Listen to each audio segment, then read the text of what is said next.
The sun bled into the red dirt horizon of Lone Mesa, Texas, staining the land in gold and scarlet, the same way it had for generations. On that land, carved by the sweat of ancestors and the prayers of dreamers, stood the Winston Ranch, 200 acres of stubborn earth fenced in white oak, a weathered red barn leaning slightly under the weight of history, and a small two-story farmhouse with chipped paint and a wide porch that had seen countless sunsets. It was home, it was legacy, and for Staff Sergeant Malcolm Winston, it was the promise he clung to during every dark, lonely night in the deserts of the Middle East.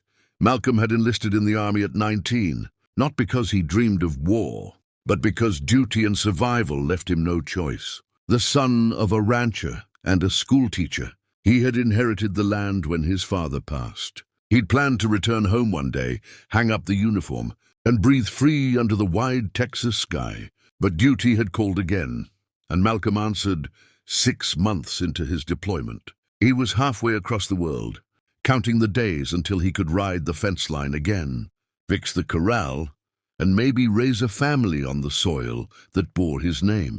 What he didn't know, what no letter or email hinted at, was that his world was being sold out from under him. Back home, a war of a different kind had broken out. The quiet, creeping sort fought not with rifles, but with paperwork, signatures, and greed. The Homeowners Association, a collection of petty, power-hungry individuals that had been encroaching on rural land for years, had set their sights on Winston Ranch, led by a slick real estate developer named Brent Holloway. The HOA had long considered Malcolm's property an inconvenient holdout, a patch of stubborn independence amid their sprawling luxury developments. They wanted the land for a new subdivision. Malcolm had refused every offer.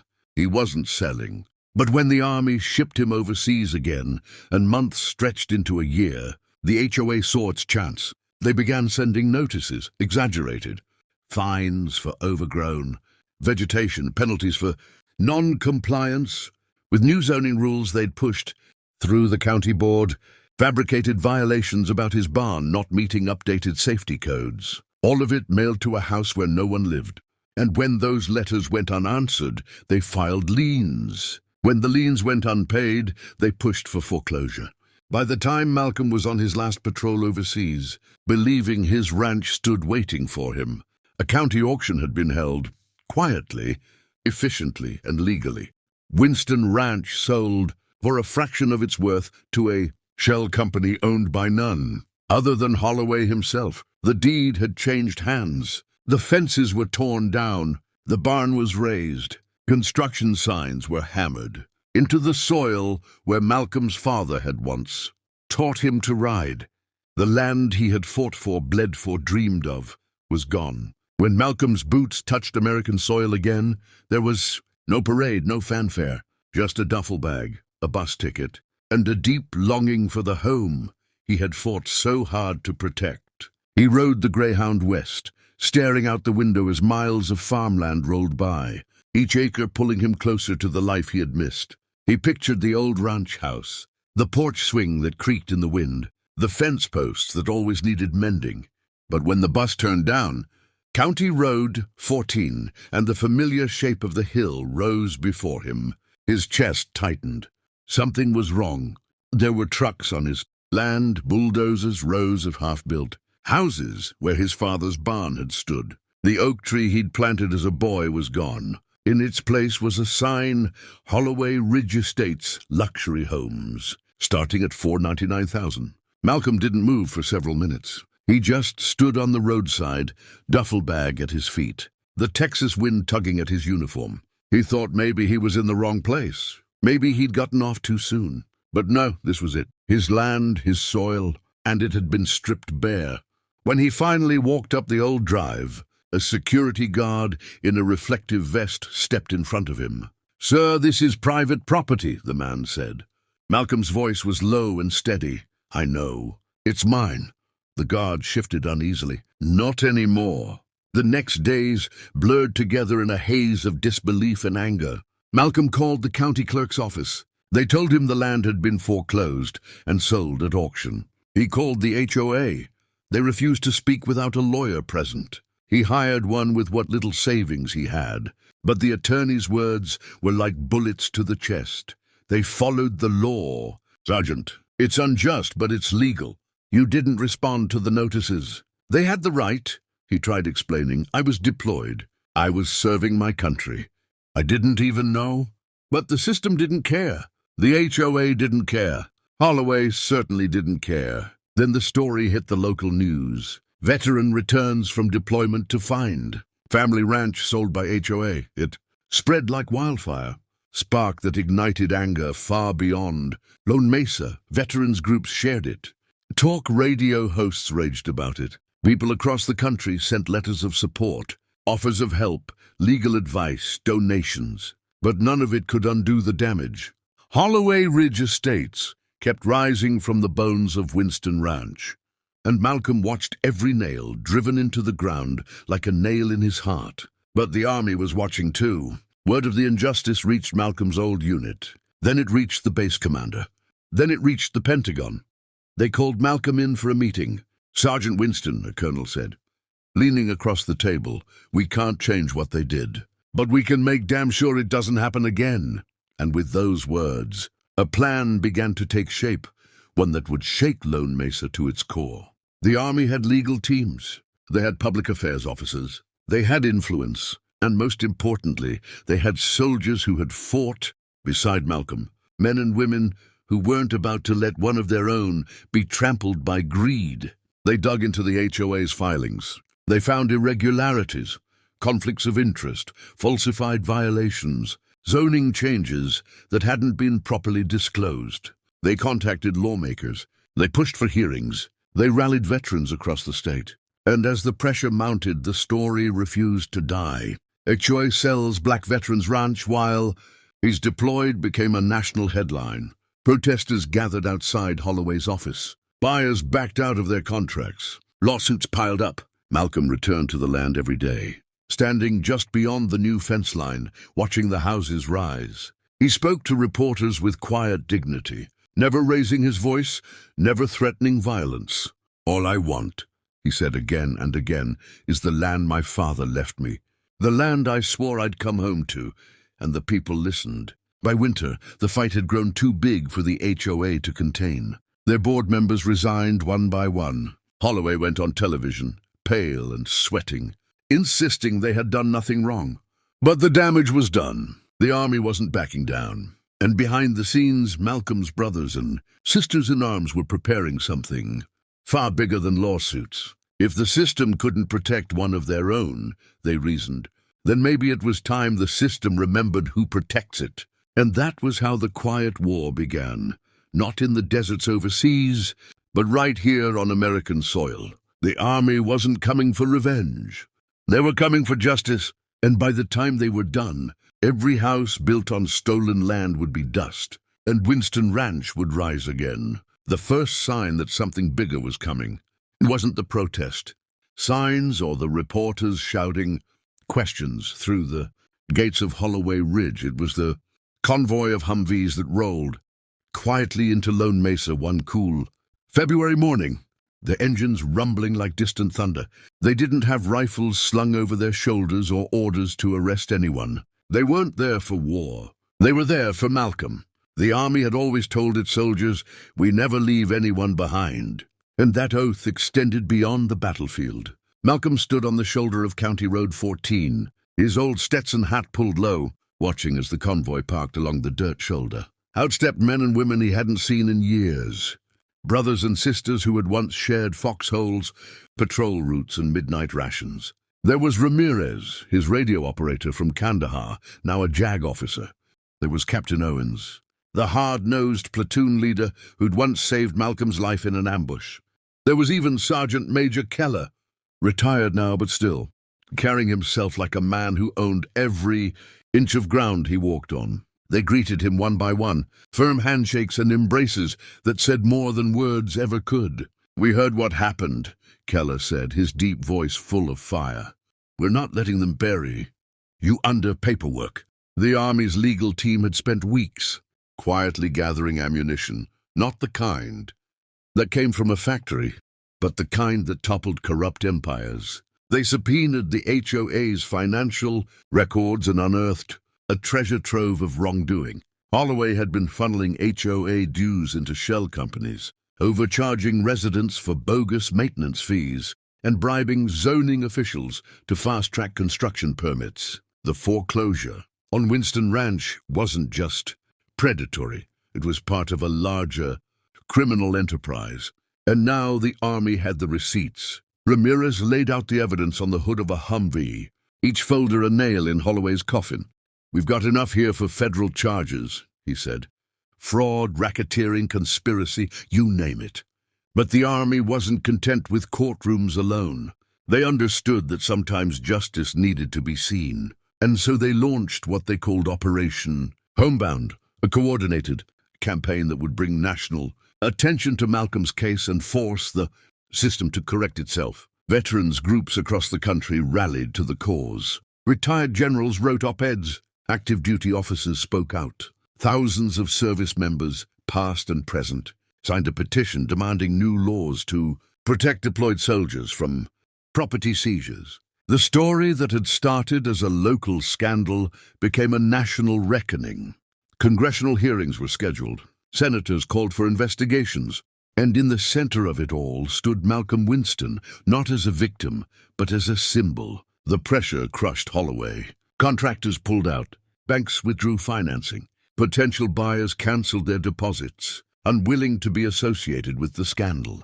Holloway Ridge Estate stalled mid-construction, a skeleton of half-finished homes baking under the Texas sun. Desperate, Holloway called Malcolm to his office. "We can settle this," he said, trying to muster charm. "We can work something out.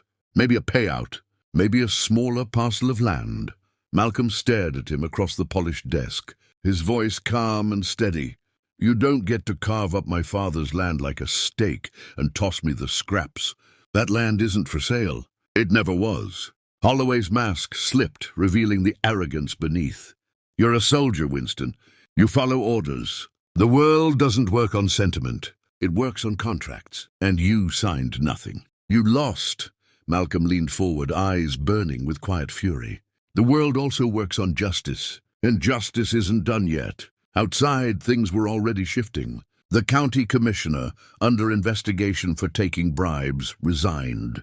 The judge who had rubber-stamped the foreclosure recused himself after reporters uncovered campaign donations from Holloway's firm.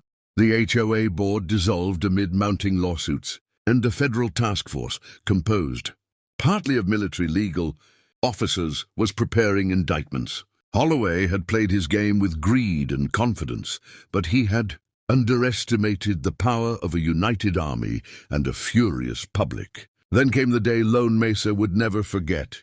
A federal judge, acting on the new evidence, issued an emergency injunction halting all construction on the disputed land. Every work crew was ordered off Winston Ranch. Trucks were towed. Equipment was seized as evidence. Holloway Ridge Estates, the crown jewel of Holloway's empire, was frozen in time, an unfinished monument to corruption. And Malcolm, escorted by veterans and soldiers, walked the land again for the first time in 2 years. He stopped at the place where the oak tree once stood and knelt in the dirt, running the soil through his fingers. "I told my father I'd take care of this place," he whispered. "I didn't break that promise." The crowd behind him, soldiers, reporters, neighbors, fell silent. A man who had fought enemies overseas was now fighting a different kind of battle at home. And he was winning. But Operation Homebound wasn't done. The army had one more move. A message to every HOA, developer, and bureaucrat who thought they could trample the rights of those who served. They worked with state lawmakers to draft what would become known as the Winston Act, a bill that prohibited foreclosures on active duty service members, primary properties without direct court oversight, and confirmed receipt of notice. It passed unanimously in the state legislature. Then other states followed. Within a year, federal lawmakers were drafting their own version. Malcolm's fight was changing the law itself. Holloway's lawyers scrambled to salvage what they could. They offered Malcolm millions in settlements, desperate to avoid trial. He refused every offer. "It's not about money," he told the press. "It's about principle." And the public agreed. Crowdfunding campaigns raised money for Malcolm's legal fees. Volunteers helped him rebuild the barn that had been torn down. Children from the local school painted signs reading, "Welcome home, Sergeant Winston." By spring, the tide had turned completely. Holloway was indicted on 17 counts of fraud and conspiracy. Several county officials faced charges of corruption, and the federal judge, in a stunning reversal, vacated the foreclosure sale and restored legal ownership of Winston Ranch to Malcolm Winston. Cheers erupted in the courtroom as the decision was read. Malcolm sat still, his hands folded, tears welling in his eyes. He had gone to war twice, once overseas, once at home, and in both battles. He had refused to surrender. The army held a ceremony on the land a month later. Soldiers in dress uniforms lined the fence line. The stars and stripes fluttered above the rebuilt barn, and Malcolm, wearing his own dress blues, raised the flag himself. As it climbed the pole, cheers and salutes broke out across the ranch. It wasn't just a victory for one man. It was a victory for every soldier who had ever worried about the home they left behind. But the story wasn't over yet, because as the sun dipped low over Lone Mesa and the crowd dispersed, Malcolm stood alone at the fence, gazing out at the rows of empty houses that still stood, half-built, unwanted reminders of greed. They were still there, still technically Holloway's property, though now under federal investigation, and Malcolm knew the fight had shifted. It was no longer just about reclaiming his land. It was about ensuring no one else's dream was stolen in the same way. He turned to Keller, who had stayed behind. "You think they'll tear them down?" Malcolm asked. Keller shrugged. "If they don't, maybe we will." Malcolm smiled faintly. "Not with bulldozers, with the law." And that's when the Army's final phase began. Not a legal battle, not a media campaign, but a mission to take back every house built on injustice and return the land to the people who deserved it. Winston Ranch was whole again, but Malcolm wasn't finished. The soldiers who had come home with him weren't finished, and the system that had failed him would never again have the chance to fail someone else. Spring rolled into Lone Mesa, carrying the scent of mesquite blossoms and change. Where once bulldozers had roared and concrete had been poured, silence now ruled. Holloway Ridge Estates, the pride of the crooked, HOA in the heart of Malcolm, Winston's heartbreak, stood frozen. Rows of half-built houses, skeletal frames of greed and arrogance, cast long shadows across the land they had stolen. Some were half-roofed, others no more than foundations and broken cinder blocks. The work crews had vanished. The permits were revoked. The property was now the subject of federal seizure proceedings. But most importantly, the land had begun to speak again, whispering the same truth it always had. It belonged to the Winston family. Malcolm walked the perimeter every morning before dawn, boots crunching over gravel. He'd pause at the places he remembered, the old windmill foundation, the spot where his father's favorite horse was buried, the slope where he'd built his first fence as a boy. So much had been erased, yet beneath the scars, the land still knew him. It welcomed him back. "We're not done," he murmured into the breeze, as if speaking to his father. "Not until every last piece of this is ours again." The legal victory had given Malcolm back his deed, but it hadn't erased the stain of what Holloway and his cronies had done. Dozens of houses, some finished, some not, stood on Winston land, technically owned by shell companies still entangled in litigation. They were built on lies, and as far as Malcolm was concerned, they were parasites sucking the soul out of his home. And he wasn't the only one who felt that way. Across the country, veterans and ordinary citizens alike were watching. Winston Ranch had become a rallying cry, a symbol of how far greed had gone and how far justice was willing to push back. It was Sergeant Major Keller who first voiced the idea aloud one night around the fire pit outside Malcolm's rebuilt barn. "You know," he said, poking at the coals, "if they won't tear those houses down, maybe we ought to find a way to make them wish they had." Malcolm raised an eyebrow. "What are you thinking?" Keller grinned. "I'm thinking we bring the same energy we brought to every village we ever rebuilt overseas. Hearts and minds, Only this time it's their hearts and their minds we're after. The plan was audacious. Over the next few weeks, Operation Homebound evolved into something bigger, something the press would later call Operation Takeback. It started with information. Ramirez and his team dug deeper into the shell companies behind Holloway Ridge and discovered that most of them were leveraged with predatory loans. Without active construction and incoming payments, they were hemorrhaging money. A few strategic legal filings, injunctions, liens, environmental impact reviews slowed any attempt to restart the work. One by one, the developers defaulted, the banks foreclosed, and the Army-backed Veterans Foundation stepped in, buying the properties at auction for pennies on the dollar. The first house fell quietly, then the second, then the third. Each acquisition brought more land back under Malcolm's control. News crews began documenting the process, calling it the slow reclamation of stolen land.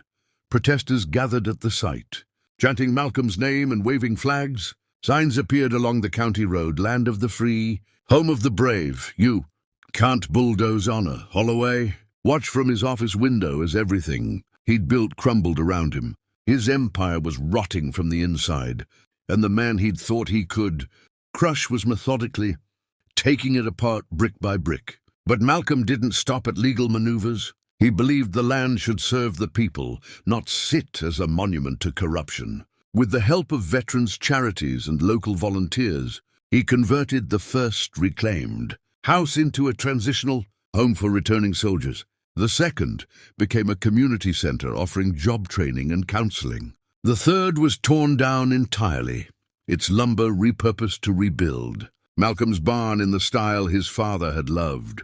Each act was both practical and symbolic. Every stolen house transformed into a tool of healing and justice. The ripple effect was enormous. Other HOAs and developers across Texas took notice. Some quietly dropped pending foreclosures against deployed service members. Others reached out to veterans groups, offering settlements before lawsuits could be filed. Legislators began citing the Winston precedent during debates about property law, and in Washington, a bipartisan coalition pushed forward the Service Member Home Protection Act, a federal bill modeled after the Winston Act.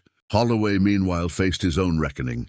His trial began in the summer, a spectacle that drew cameras from every major news network. Malcolm attended the proceedings in uniform, sitting silently in the front row as witness after witness testified. Contractors spoke of falsified invoices.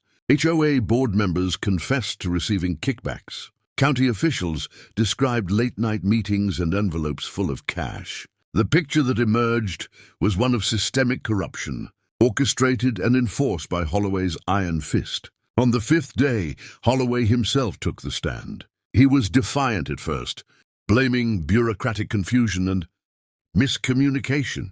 But under cross-examination, his confidence faltered. The paper trail was undeniable. The emails were damning. The jury took less than 4 hours to return a verdict, guilty on all counts. As the judge read the sentence, 27 years in federal prison, Holloway stared at Malcolm with eyes full of hatred and fear. Malcolm stared back with something colder and far stronger, peace. With Holloway gone, the final barriers to reclaiming Winston Ranch collapsed. Federal marshals seized his remaining assets.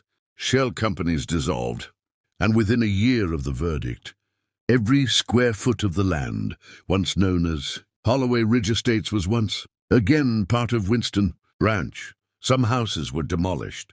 Others were repurposed into homes for veterans and families displaced by unjust foreclosures. What had once been a monument to greed became a sanctuary of redemption. On a crisp autumn morning, 2 years after he'd first returned home to find everything gone, Malcolm stood once more on his porch. The sun rose over the horizon, painting the fields gold.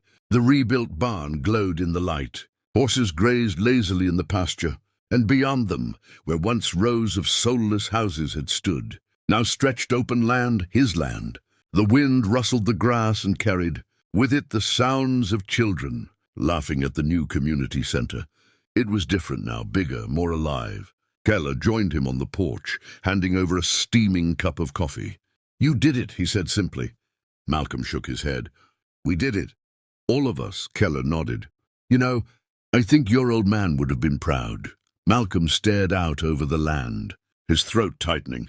I hope so, he whispered. News crews returned one last time to cover the official ceremony renaming the land. The sign now read, Winston Ranch Veterans, Memorial and Community Farm. Reporters asked Malcolm how it felt to have won. He paused before answering, his gaze sweeping over the land he had fought so hard to reclaim. It's not about winning, he said. It's about standing your ground, no matter how long it takes, no matter who stands against you. Because this land isn't just mine. It's every soldier's, every family's. It's a reminder that what's right will always outlast what's wrong. The crowd erupted in applause. Children waved flags. Veterans saluted. And as the ceremony ended, Malcolm walked down the porch steps and into the fields, the soil warm beneath his boots. He knelt, pressed his hand to the ground, and closed his eyes. This land had waited for him. It had endured greed, betrayal, and theft, but in the end it was still here, still his, and it always would be. If you felt the power of Malcolm's story, if you believe justice and perseverance still matter, then make sure you subscribe right now. More stories like this are coming. Stories that honor those who stand up when the world tries to knock them down. Hit that button and stay with us for the next fight.